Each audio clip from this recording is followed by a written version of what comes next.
Welcome to Dominant Mets Nation. And finally, we have ourselves at the All-Star break. The Mets are officially still in the wild card standings right now. We have a playoff spot where half game up on other teams. You got a lot of teams behind us right now, but we have secured a wild card spot. And most importantly, we are playing well. The Diamondbacks, they are a game behind us. Padres, a game behind us. Pittsburgh Pirates a game and a half behind us. But those teams, I don't think are on our level, quite frankly. They don't have our offense, and they don't have our pitching, in my opinion. In my opinion, our pitching is very, very underrated. The Pirates, I would say, probably actually the Reds would probably be the closest in terms of the next best pitching that aren't in the playoffs. But you know what? As a New York Mets fan, you have to be happy. You have to be happy. I'll tell you why. Because going into this season, if we all remember a couple months back, there were so many question marks. Stearns didn't make that superstar move. Carlos Mendoza's a rookie manager. And obviously, Carlos Mendoza was going to have his ups and downs. There's no doubt about it. He's a rookie manager. So if you're gonna have a rookie manager, even successful rookie managers are going to not be perfect, hands down.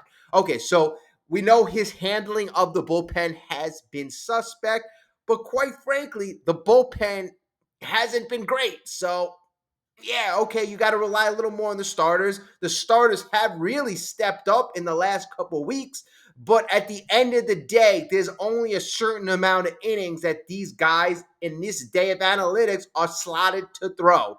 Good thing is we did this all without our ace, Kodai Senga. So you have a rookie manager with 3 games over 500. We're in a playoff spot.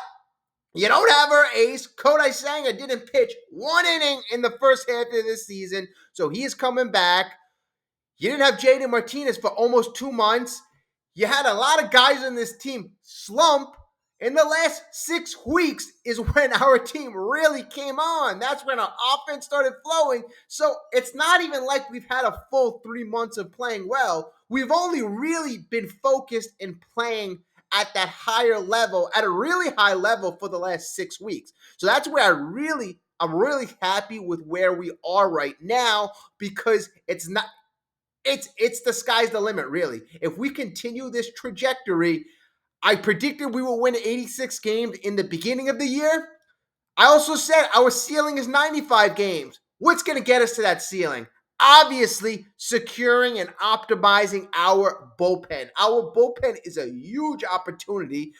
Give David Stearns a bit of credit. He's going to take shots, in the dark almost. He acquired Phil Mattone from the Tampa Bay Rays for cash. So it's not like we're giving up anything. We're using an asset cash. I believe a player to be named later was also in that trade package. I don't even know if they named the player. But what the heck? Phil has been doing decent so far in the bullpen. Edwin Diaz is really the key cog. We need the Edwin Diaz of 2022. If Adam Ottavino could, turn back the clock a little and, perform like he has as of late, we'll be good there. Reed Garrett has to come back from injury. I've been pleasantly surprised with his performance. But it's really been about the offense. It's really been about the offense. If you had to grade this offense, you have to give this offense an A in the first half of the year. You really have to give us an A. Even, the players that David Stearns brought in, the players that David Stearns brought in, like Jose Iglesias, him, I can't say enough good things about the fire, desire, the energy, the offensive, performance, and, the combo, the double play combo, second base and shortstop. Those two are playing phenomenal together. You could see the chemistry. You could see the clubhouse. I mean, adding guys like that almost reminds me of 2015 when we added guys like Juan Uribe, and they shored up the second half of the season. And this was after the Cespedes move, and we just kind of catapulted ourselves to a World Series run. And you need players like Iglesias. You need players like that. And the Mets have really done a good job with adding guys like that, really. Also, you have other players of the team. I don't want to take anything away for Tyrone Taylor. He's done well. Gamo's been serviceable. Harrison Bader has been a whole lot better than we thought. And talking about these guys, I haven't mentioned any of our stars because in order for a team to sustain success, offensive success, you need to have a good bench. You need to have good backups. You need to have good role players, and that's what's going to make our team successful. Starling Marte, he's on the injured list, but let's go to our stars. Let's do it. Francisco Alvarez, out the first couple months. He's had a heavy impact on winning. The pitchers love throwing to him. He obviously behind the plate, he's got power. He's batting close to 300. He's that next level player. Luis Torrens, his backup. Oh my God, the guy has been, really a godsend. You need two catchers in this day and age. You really do. I always looked at the Atlanta Braves with d'Arnaud as the backup, and I always I admired that. Our situation, our catching situation right now is the best catching situation we've had in quite some time. Very underrated. At first base, obviously we have Pete Alonso. I haven't been as impressed with Pete, but I know Pete has a lot in the tank, so I'm not gonna say anything bad about him. Jose Iglesias at second base, I give him all the credit in the world. Jeff McNeil is really slotted on the bench, and I think at this moment that suits him right now. It takes pressure off him. Mark Vientos has performed at a level where I don't think that most people would have predicted he would have gotten here this quickly. I think a lot of people knew that he had a lot of potential, but in 182 games, 12 home runs, 33 RBIs, he's batting 291, folks, 291 with a slug of 550 and OPS of close to 900. I mean, I did not expect that. I mean, if you project those numbers throughout the course of the season, you're going to have a guy who's hitting close between 35 and 40 home runs, batting 300, hitting over 100 RBIs as a rookie. I mean, and you give Vientos credit because obviously in the beginning of the year, he didn't make the team. A lot of people question that, and I was one of those people. But Brett Beatty was anointed, and he failed. So Vientos eventually came up and he seized the moment. And that's why I give Vientos a lot of credit for seizing the moment. Okay, so you got Alvarez and you got Vientos, our young guys who have stepped up in a tremendous way. They've brought energy, they brought fire and desire to this offense. But I have to give the veterans credit. And those veterans are JD Martinez, Francisco Lindor, and Brandon Nimmo. Now, Brandon Nimmo, in the beginning of the year, I advocated moving him down in the lineup. Everybody said, who is going to bat leadoff? Who's going to bat leadoff? Now, at the time, I didn't say Francisco Lindor, but I still wanted to see a Nimmo batting down in the lineup because I felt, was a run producer. He was a run producer. Now it's worked out because Francisco Lindor he needed a change. That's what he needed. He needed a change. The leadoff spot was that perfect position, and he has resorted back to that Cleveland Indian style player, which is insane. And that has transformed this team. I mean, the value of Francisco Lindor is off the charts right now. The only reason people are saying, that maybe giving him a hard time is because of his contract. But he's playing to his contract, folks. He's playing to his contract. Is he playing above his contract? Maybe, but he's playing to his contract right now. Both offensive and defense, he's playing to his contract. By the end of this year, Francisco Lindor might be a 7-WAR player, which is, that's going to be top 5 in the league. maybe higher. I don't know. But usually, if you have a 7 WAR, you're usually in the top 5, might be top 8. But he's going to be one of the top WAR players in all of baseball, and he's on our team.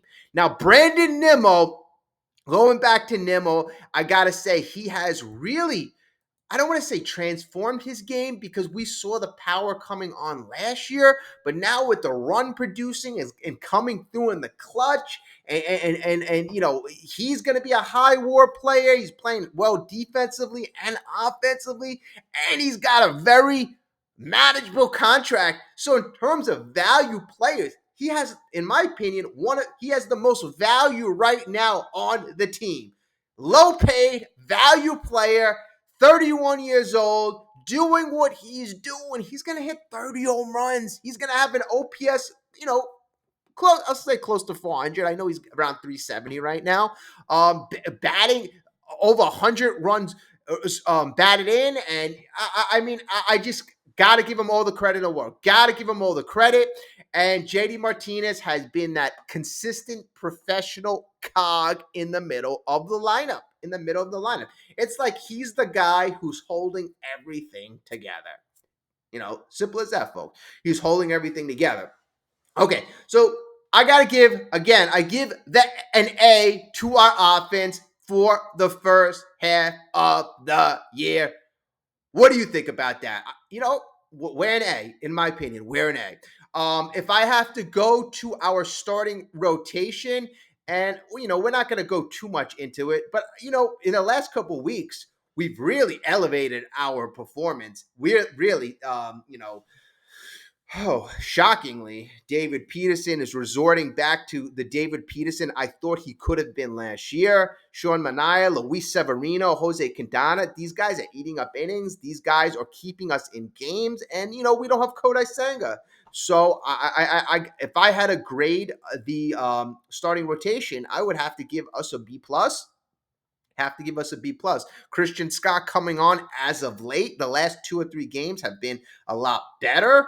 And I think that Christian Scott is going to continue to grow. His ERA 4.36 right now. He's thrown 43 innings, 21 earned runs. I got to say to that, he's a rookie, so he's going to have his ups and downs, but, he has his moments where you're like, this is why he's valued. This is why we see all the potential in the world. So he just needs that time. And then, we go to our bullpen, and our bullpen, like I said, that's going to be the difference between us winning 86 games and winning in the mid-90s. We're losing a lot of games by not making the right decisions in the bullpen. Think about if we made some better decisions. Think about if we didn't have a rookie manager and we made some better decisions. We would have another 5 games right now. And we have 49 wins now. If we had 54, 55 wins, it would take us in the have the 3rd best record in the league, and we would have the number 1 wild card spot. But whatever, that is what it is. That's a story for another day. Our bullpen is our problem.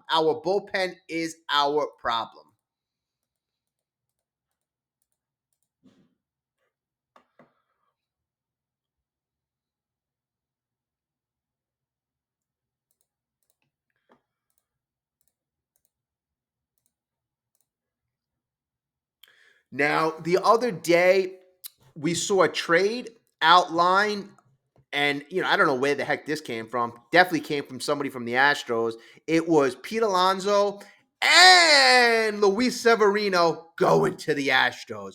And the Astros, last year when we were trading Justin Verlander back to them, when I was researching their farm system, they had one of the lower ranked farm systems in all of baseball. And they traded 2 of their top prospects to us, Ryan Clifford and Drew Gilbert. So this year, looking at their farm system, seeing where they're ranked, they're still ranked in the bottom.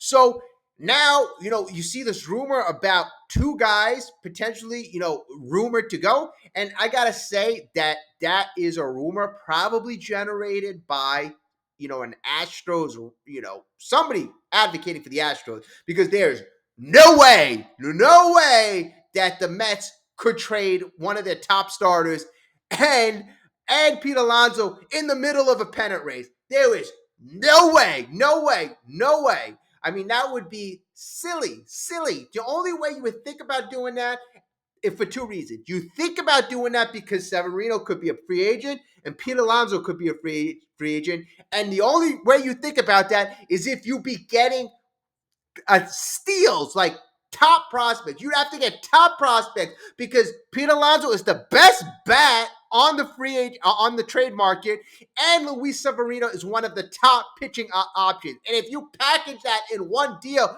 you would have to be getting crazy value back to do it. And the Astros do not have that crazy value to give you. And I'm not willing to help the Astros sustain their team. No way. No way. If you're telling me, hey, you know what? We'll make a trade with the Baltimore Orioles because they have a farm system. They have a farm system. It would be tough to take because we're in the middle of a pennant race. But I can understand it more if we're going to be getting 2 or 3 prospects or even one prospect that will be a killer player for the next 6+ years. You know, it would have to be a killer package. That's what I was, thinking. But that trade that I saw, Luis Severino and Pete Alonso, why the hell would we do that? A guy like David Stearns, I have confidence in him because he's a guy I think that can understand value. A guy who has the future planned out. I believe that David Stearns has the future planned out. If you look at David Stearns, when he took over the Brewers in 2015, end of 2015, he became president. So 2016 was his first year with the Astros, with the Brewers. They were under 500. What he was doing was, it was an evaluation year. I expected this year to be a lot better than his first year with the Brewers because we have more resources and we have better players. and so he can make moves, supplement our talent, and we could still win. We could still win because there was talent on this team. Unlike with Milwaukee, when he started, they stunk in 2014. They stunk in 2015. He had to build that team from the bottom up. So I know David Stearns has a plan. I believe our first half was according to plan. 3 or 4 games over 500, have a playoff spot. How much more could you have asked? Without Kodai Senga, how much more could you have asked? Reasonably. Now, there were things that I said in the beginning of the year. I said that the New York Mets could be better. I said 2 things. I said that the New York Mets have a brighter future than the New York Yankees, and I also said that, even this year, we could be a more talented team. I got a lot of flack for that. I know they have Juan Soto. I know they have Aaron Judge. They have 2 of the top players in all of Major League Baseball. But at the end of the day, it's about building a team. And that's what I thought. We had a better team. Now, our bullpen is a mess right now. But we are building.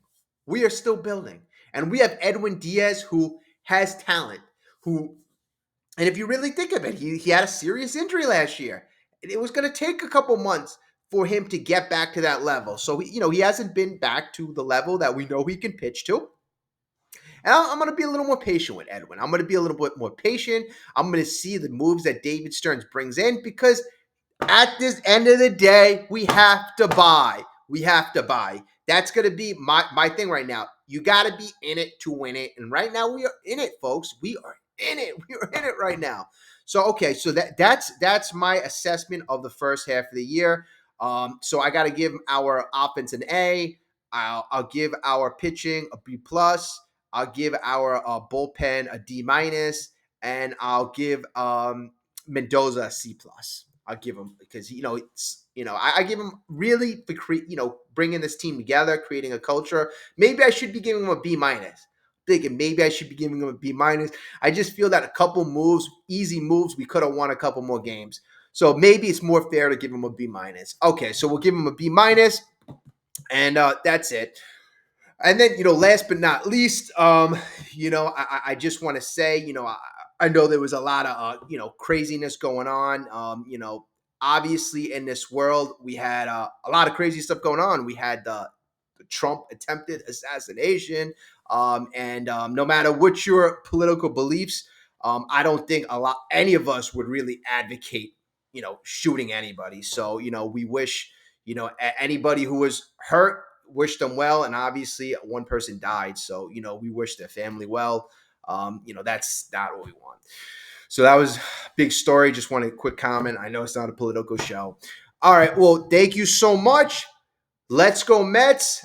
We got a lot of good stuff coming for the second half of the year. We got the trade deadline coming up in a couple weeks. So keep that information posted. And any trades that we hear, we will talk about. Thank you so much. Have a great day. And I will speak to you very soon. Drop a comment, do the good stuff. Talk to you soon. Thank you as always. I can't say thank you enough.